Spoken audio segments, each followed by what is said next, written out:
Well, greetings. Happy Sabbath to everyone, both on the line, watching us remotely or on the phone. It's good to be back with you all here. I've been instructed to lift this up a little bit. Is that good? All right. All right.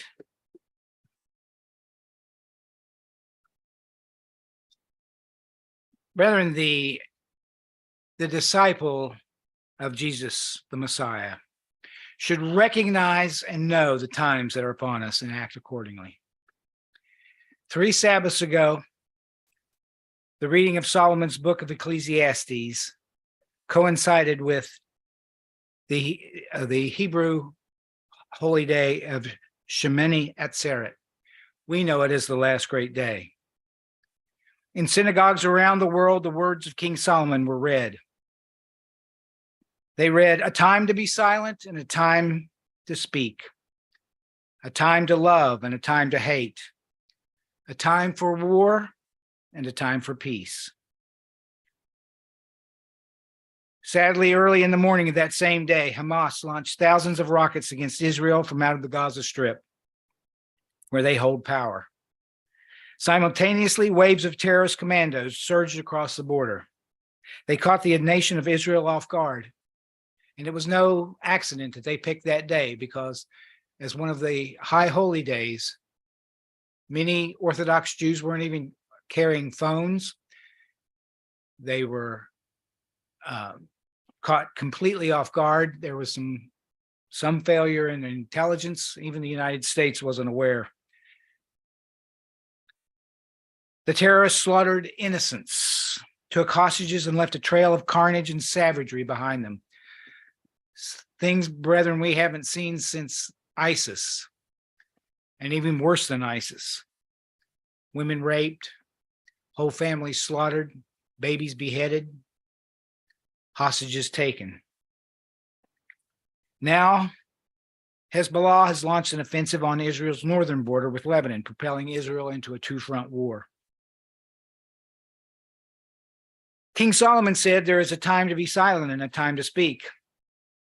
And in one sense, brethren, this is a time to be silent, because there are no words that might be deemed appropriate in the wake of such a horrendous massacre. In the Mishnah, the commentary, the Jewish commentary on the Torah, in the section called Pirkei Avot, which means sayings of the Father, Rabbi Shimon ben Eliezer says, do not attempt to appease your fellow at the time of his anger, and do not console him at the time his dead lies before him. This is neither the time for appeasement nor the time for consolation. Instead, this is a time for disciples of Jesus the Messiah to appeal to our Father in heaven on behalf of the victims, the hostages, the families of the victims and hostages, the soldiers of the IDF, or the Israeli Defensive Force, the people of Israel, the government of Israel, and the whole house of Israel. But in another regard, it is a time to speak. We should not let deception dictate the discourse. Since that Sabbath, images from that horrible attack and its aftermath have flooded social media platforms. The nations are rightly stunned by the scenes of cold-blooded murder, inhumanity, and terror. But I feel it's essential, brethren, for us to realize that the barbarism, sadistic savagery, and total disregard for human life on display in those images do not represent some new and unprecedented thing. No, Hamas has committed all these same atrocities against the citizens of Israel many, many times before, and they have done so for decades. They've always targeted innocent civilians, carried out brutal murders, taken hostages when they could, and executed prisoners in front of cameras. They consider it a pious thing in service of Allah, and in this respect, their efforts are cheered in the mosques. We've seen it all before. What makes the situation so much more dire and different this time is only the astonishing scope of their success. Outside of Israel, the shocking attack has created a sharp watershed moment. Many people, politicians, statesmen who ordinarily express criticism for Israel have spoken out in support of Israel, offered assistance, and condemned the terrorism in unequivocal language. And it's encouraging to see people taking to the streets in a rare show of solidarity with Israel. May God reward them for speaking up on behalf of justice at this critical moment. But at the same time, brethren, an astonishing number of voices continue to speak out in support of the terrorists. In universities across this country and indeed across the world, students are marching in support of Hamas and their efforts to wipe Israel off the face of the earth, because make no mistake, that is their objective. They don't want more land. They want the complete destruction of Israel.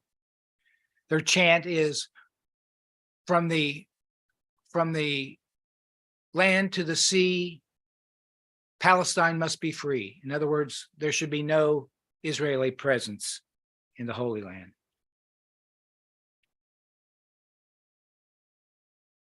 They excuse the massacre and offer elitist justifications for the atrocity. By defending what cannot be defended, they rival the depravity of their own hearts. They demonstrate the reversal of values that the modern age should have taught. And it's not just student groups, brethren. Sadly, many politicians in our own country and around the world, and in legislative bodies around the world, have offered support for this terrorist organization, Hamas. And we've come to find out that Hamas is just one organization that is being funded by our old enemy, Iran. There's Hezbollah and a handful of others.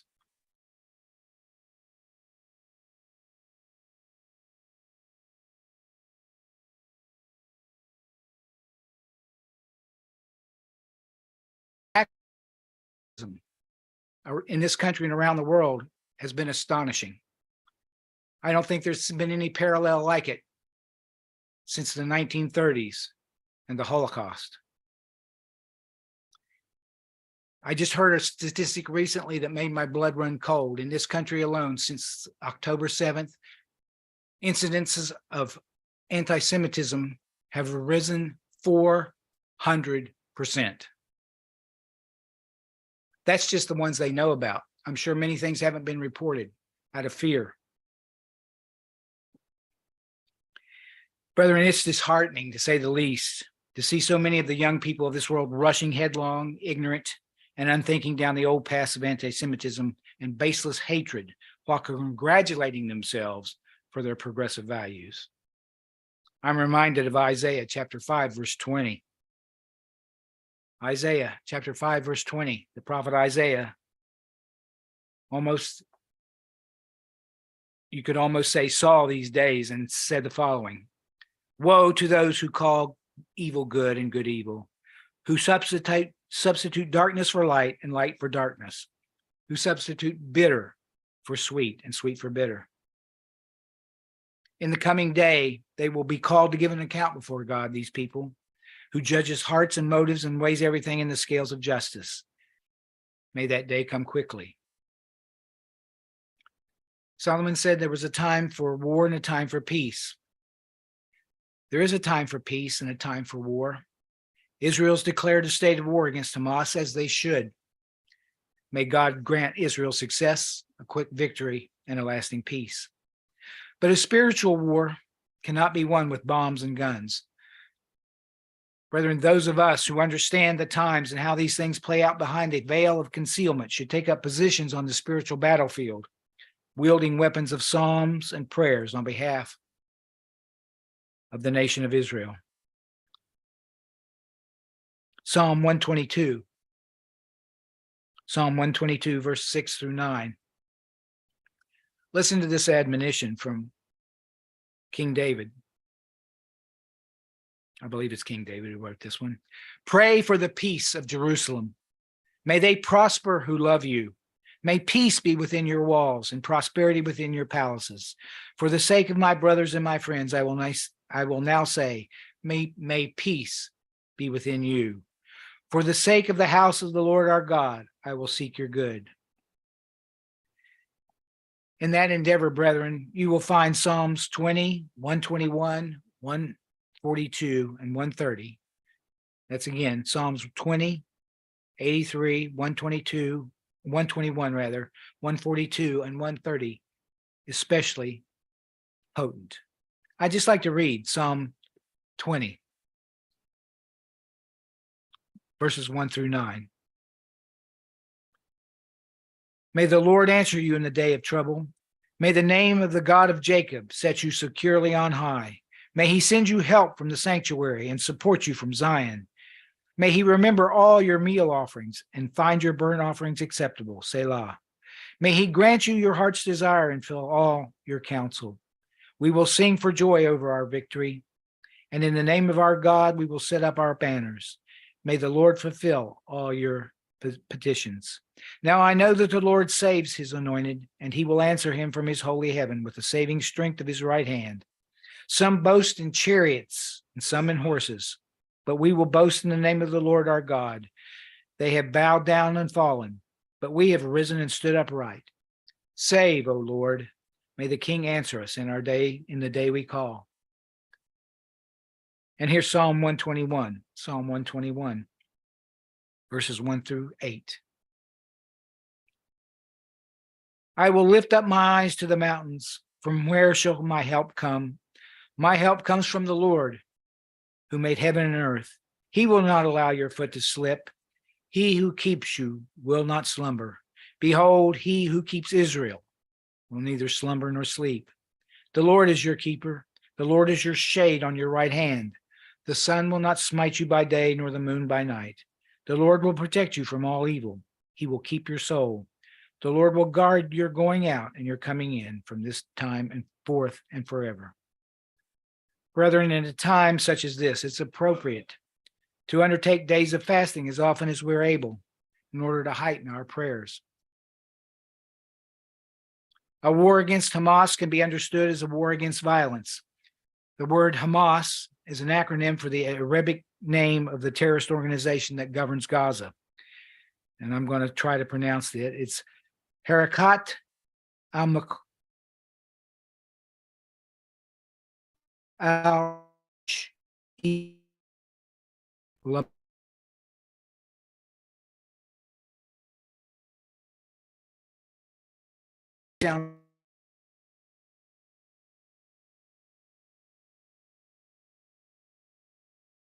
It appears frequently in the Psalms to describe the wicked. For example, in Psalm 27, verse 12.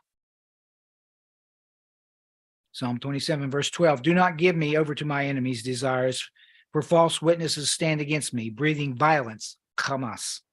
If it were not for my faith to see the Lord's goodness in the land of the living, open the Lord, strengthen and fortify your heart and hope in the Lord.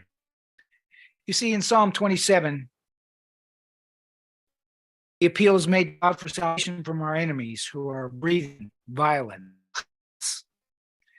The Jewish commentary in synagogues around in synagogues around the world recites that same psalm twice a day from the Feast of Trumpets to the last great day, for a total of 100 times. Those 100 recitations concluded on October 7th, that Sabbath, only hours after the attack of those breathing violence had begun. Finally, brethren, if we intend to fight this war with Israel, remember that the best weapon against baseless hatred is love. We need to show ourselves to be a disciple of Jesus by adding an additional deed of loving kindness to our daily routine. Show kindness to strangers. Treat everyone with dignity.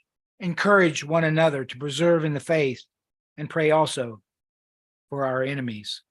Bless and do not curse. In this manner, we too go to war on behalf of all Israel, and know that God fights for his people as well. Oh yes, he fights for his people. Zechariah chapter 12, verses 1 through 5. Zechariah 12, verses 1 through 5. The burden of the word of the Lord concerning Israel. Thus declares the Lord, who stretches out the heavens, lays the foundation of the earth, and forms the spirit of man within him. Behold, I am going to make Jerusalem a cup that causes reeling to all the peoples around. And when the siege is against Jerusalem, it will also be against Judah. It will come about in that day that I will make Jerusalem a heavy stone for all the peoples. All who lift it will be severely injured, and all the nations of the earth will be gathered against it.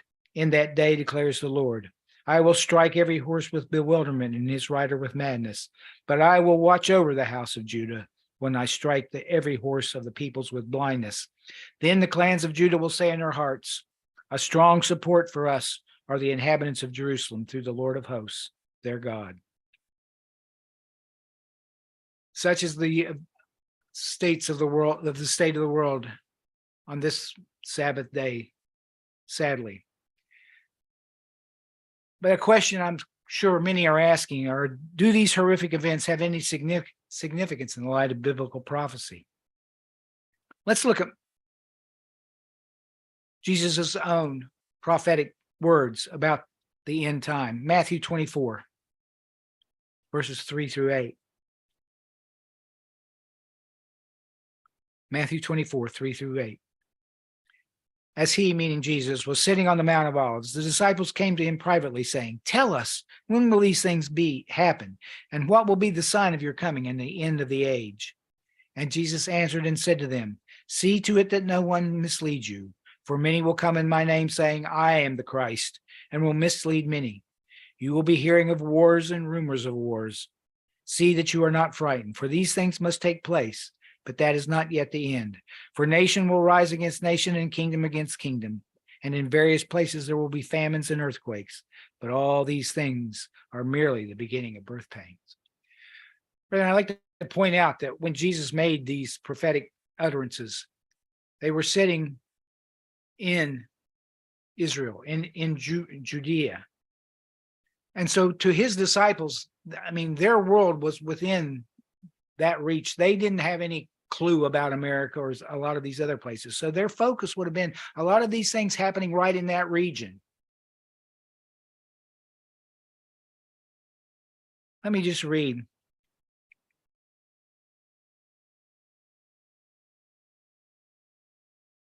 He goes on to say there at the end, but all these things are merely the beginning of birth pangs.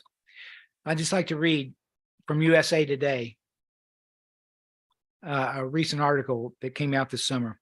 From storms to wildfires, it's already been a record catastrophic year for weather and climate disasters across the nation and across the world, I might add. And we've still got nearly 4 months to go. As of Monday, that's September, the U.S. had endured a whopping 23 separate weather and climate disasters that have each led to at least $1 billion in damage. The National Oceanic and Atmospheric Administration said Monday. That's that Monday in September. They go on to say that breaks the record of 22 set in 2020. These record-breaking numbers during a year that is on track to be one of the hottest ever are sobering and the latest confirmation of a worsening trend in costly disasters, many of which bear the undeniable fingerprints of climate change. Yes, the climate's changing. I don't know how much it's caused by human beings, because there's been climate changes for millennia. Anyway, that was said by Rachel Cletus of the Union of Concerned Scientists, who was not involved in the NOAA report.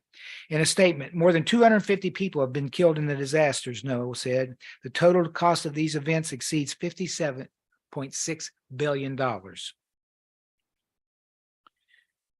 And again, on October 7th, the very day that Hamas invaded Israel, this from CNN, more than 2,000 people have died after a powerful earthquake struck western Afghanistan, the Taliban said Sunday, as the nation reels from another quake at a time of deep economic crisis.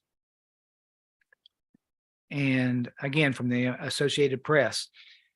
And this is after this first great one killed 2,000 people. Another strong earthquake shook western Afghanistan on Wednesday morning after an earlier one killed more than 2,000 people and flattened whole villages in Herat province in what was one of the most destructive quakes in the country's recent history. A spokesman for the Afghan Taliban's government National Disaster Authority said Wednesday's earthquake killed at least one person and injured 120 others. That's in addition to the 2,000 and some that died in the first quake. In Matthew 24, 3-8, Jesus lays out the first four seals of Revelation 6. But he twice emphasizes that these kinds of things will happen almost as a matter of course. He says, and I quote verse 6 of Matthew 24, all these things must come to pass, but the end is not yet. And all these things are the beginning of sorrows. As such, they do not indicate that the time is imminent. At best, these sorts of events mark the beginning of the end. Of course, religious deception, wars, famines, pestilences, and earthquakes have been happening all along since the first coming of the Messiah. Their value is in assessing how close we are to the end lies in their frequency and intensity. And brethren, I think from what we can read in the news, we can see that the frequency is increasing and the intensity is certainly increasing. Mr. Herbert W. Armstrong's favorite prophecy of the end appears in verse 14 of Matthew 24.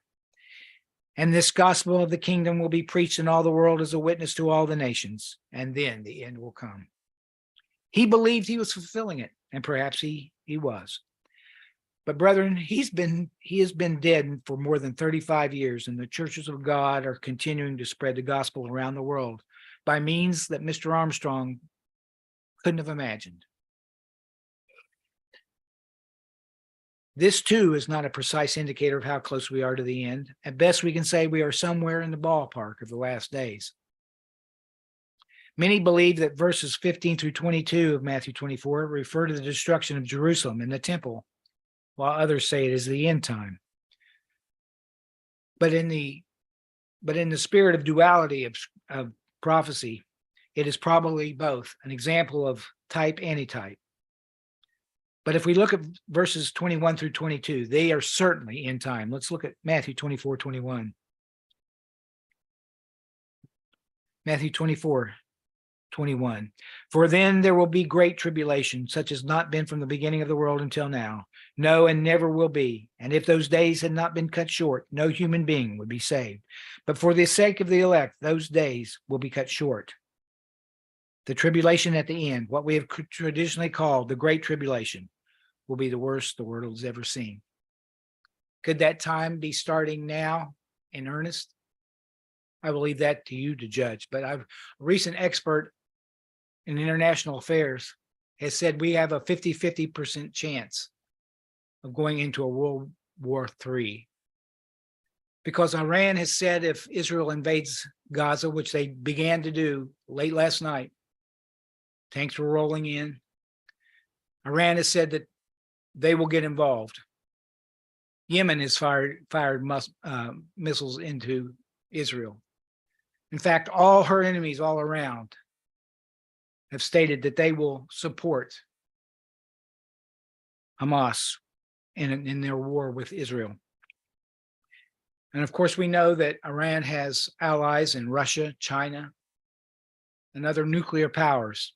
And just recently, this morning, I read that Pakistan, the only Muslim country with nuclear weapons, has offered their support should the events over there prove that Israel is winning.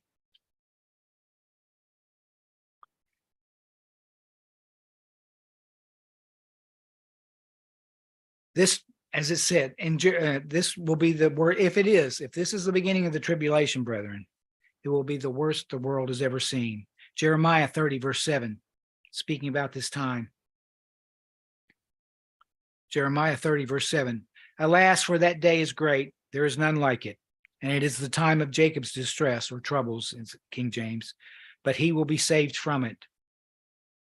Brethren, it will be a time far worse than the fall of Jerusalem, the destruction of Hiroshima and Nagasaki, the Holocaust, the World War II bombings of Dresden, Hamburg, London, and Tokyo, the famines in East Africa and elsewhere, the Spanish flu, COVID-19 epidemic, perhaps all of them together. The world will have never seen anything like this. So are we witnessing the beginning of Jacob's trouble, as King James has it? Well, I will leave that up to you. But even if that is so, as Jesus said, the end is not yet. Humanity could erase itself from the planet, kill off all life through technology and weaponry. So we are near. But other things must happen before the return of King Messiah. In Matthew verses 23 through 28, Jesus sounds a warning to those who are so eager for his return. He says, "Do not be fooled by those who claim that Christ has returned. He's not out in the desert or hiding in some inner room." He cautions us that false Christs and false prophets will rise and show great signs and wonders to deceive, if possible, even the elect. We need to be discerning, brethren, about the information we swallow. As an example, I think we all heard right after its occurrence that Israel had bombed a hospital or rocketed a hospital in Gaza, killing, I forget how many they said, some 200 some people. Later on, it was learned by incontrovertible proof by both the Israeli intelligence, U.S. intelligence, in fact, recorded conversations in Gaza between Hamas operatives, that it was their own missile misfired and hit that hospital. And yet, how many of these news organizations retracted their statement and apologized? Yes, we need to be very discerning about what is said in the media and online, I should add, the internet. And we can extend this principle to cover those who think they know when or how Christ will return. These are only distractions and deceptions, because he has told us himself what to look for. His return will not be in secret or sneak up on us. There will be no secret rapture, brethren. But instead, it will be a tremendous show, as it were, like a massive flash of lightning and a roll of thunder that encompasses the whole sky. His coming will be a worldwide phenomenon that no one will be able to miss. And it will happen during a time of war. In Christ's own description of his second coming in verses 29 through 31 of Matthew, he depicts it as a unique occurrence. Notice Matthew 29.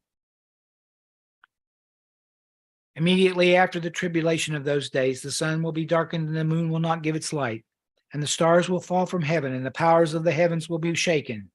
Then will appear in heaven the sign of the Son of Man, and then all the tribes of the earth will mourn, and they will see the Son of Man coming on the clouds of heaven with power and great glory. And he will send out his angels with a loud trumpet call, and they will gather his elect from the four winds, from one end of heaven to the other. Brethren, his return will be so astounding, so powerful, that the people of the world will quail in fear, thinking that they are all doomed to destruction. His return will not be in secret or done in a corner, and it will be wonderful, glorious, frightening, and decisive. And certainly it hasn't happened yet. But here he's talking about, brethren, what Scripture calls the day of the Lord, that dreadful day.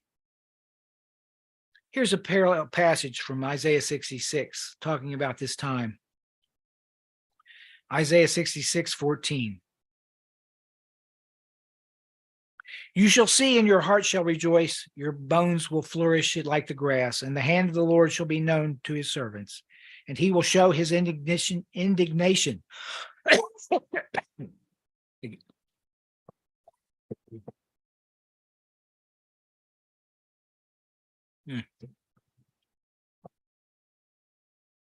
And he shall show his indignation against his enemies. For behold, the Lord will come in fire, and his chariots like the whirlwind, to render his anger in fury, and his rebuke with flames of fire. For by fire will the Lord enter into judgment, and by his sword with all flesh. And those slain by the Lord shall be many. Excuse me.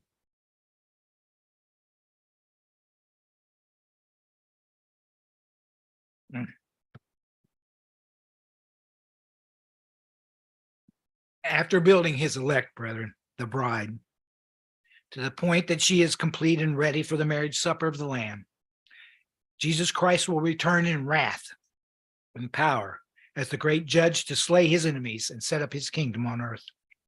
It will not be a good or fun time, brethren. The day of the Lord is a time of death and destruction. As Amos 5:18 says, it will be darkness and not light, and not an event that in God's plan that we should desire. But while it is necessary for God's justice to be satisfied, it will be a time of appalling loss of life and destruction. In Malachi's own words, it will be great and dreadful day. In one way, we can be thankful that the day has not come yet, because, brethren, frankly, would we be ready if it had? As the days darken toward the return of the King of Kings, we as true Christians need to heed the warnings embedded in these latest disasters and repent of our sins and move even closer to God. So to sum up, here are some things to consider as we continue to watch current events. Number one, peace can vanish suddenly.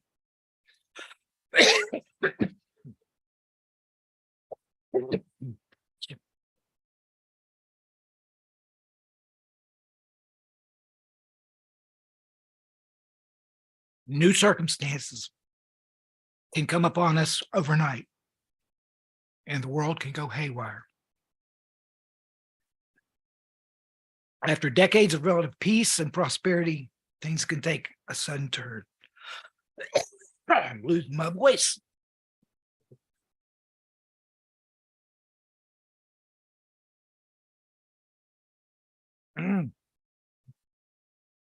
Excuse me.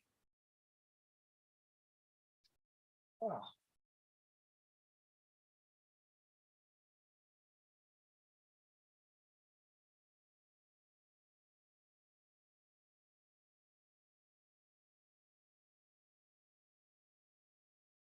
Now, I don't wish to invoke Revelation's sealed judgments, but there's no denying that they'll someday be a reality. As prophesied in Revelation 6:3-4. Revelation 6:3-4. And when he had opened the second seal, I heard the second beast say, "Come and see." And there went out another horse that was red, and power was given to him that sat thereon to take peace from the earth, and that they should kill one another. And there was given unto him a great sword.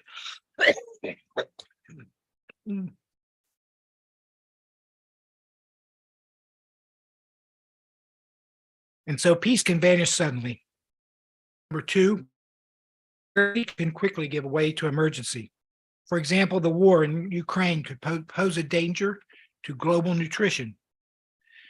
Russia and Ukraine's wheat exports form a quarter of the world's supply, and prices are already exploding in some countries. Revelation 6:5-6. Revelation 6:5-6. And when he had opened the third seal, I heard the third beast say, "Come and see." And I beheld, and lo, a black horse. He sat on him, had a pair of scale balances in his hand. And I heard a voice in the midst of the four beasts say, "A measure of wheat for a penny, and 3 measures of barley for a penny. And see that thou not hurt the oil and the wine." So, number two, prosperity can end quickly. Number three, nuclear war and its terrible consequences can quickly become a reality. Everyone is talking about rearmament again. Rearmament. Nuclear ordinance is being rolled out. Just recently, the United States conducted another nuclear test somewhere. Experts have said that it's dangerous to buck the Russian president into a corner, or back him into a corner, rather. It recalls Revelation 6:7-8. Revelation 6:7-8. And when he had opened the fourth seal, I heard the voice of the fourth beast say, "Come and see." And I looked, and behold, a pale horse, and his name that sat up on him was Death, and hell followed him. And power was given unto him over the fourth part of the earth, to kill with sword and with hunger and with death and with the beasts of the earth. Interestingly, I find this interesting. Some say that the 7-month-long process for burying the dead, described in Ezekiel 39:12 through 16, is equivalent to this procedure that would be necessary after a nuclear war. So nuclear war can quickly become a reality. Number 4, fear and helplessness are increasing globally. The Lord announced in Luke 21:26, men's hearts failing them for fear and for looking after those things which are coming on the earth, where the powers of heaven shall be shaken. 5, the Bible's truths can be fulfilled quickly. In Ezekiel 39:8, behold, it is come and it is done, said the Lord God. This is the day where I have spoken. This is the times we're living in, brethren. And yet we know the end is not yet. But we must also never forget that our personal end of days could be at any time. Luke 12:16. And he told them a parable, saying, the land of a rich man produced plentifully. And he thought to himself, what shall I do? For I have nowhere to store my crops. And he said, I will do this. I will tear down my barns and build larger ones. And there I will store all my grain and my goods. And I will say to my soul, soul, you have ample goods laid up for many years. Relax, eat, drink, and be merry. But God said to him, fool, this night your soul is required of you, and the things you have prepared, whose will they be? So is the one who lays up treasure for himself and is not rich toward God. And again in James chapter 4, verse 13. James 4, verse 13. Come now, you who say today or tomorrow, we will go into such and such a town and spend a year there and trade and make a profit. For you do not know what tomorrow will bring. What is your life? For you are a mist that appears for a little while and then vanishes. Brethren, Christ is preparing his bride, and she will make herself ready for his glorious appearing. If we desire to be part of that bride, we should do as the Apostle Paul advises in Ephesians chapter 5, verse 15 through 16, where he says, see that you walk circumspectly, not as fools, but as wise, redeeming the time, because the days are evil. Brethren, we are living in some evil times. Regardless of where we are in the prophetic timeline, these are evil times, and the world is in chaos. It is a time, brethren, for God's people to stand strong and united, a time to abolish the divisions that separate brother from brother and sister from sister. It is a time, too, as the Apostle Paul says in Ephesians, to take up the whole armor of God, that you may stand in the evil day, and having done all, stand. It is a time to encourage one another and build one another up, a time, as Peter says in 2 Peter 1, to give diligence to make your calling and election sure. And finally, pray for the peace of Jerusalem. And now for the Aaronic blessing. Then the Lord spoke to Moses, saying, speak to Aaron and his sons, saying, thus you shall bless the sons of Israel. You shall say to them, the Lord bless you and keep you. The Lord make his face shine upon you and be gracious to you. The Lord lift up his countenance upon you and give you peace. So they shall invoke my name on the sons of Israel, and I will bless them. Blessings on you all, brethren. Happy Sabbath, and until we meet again.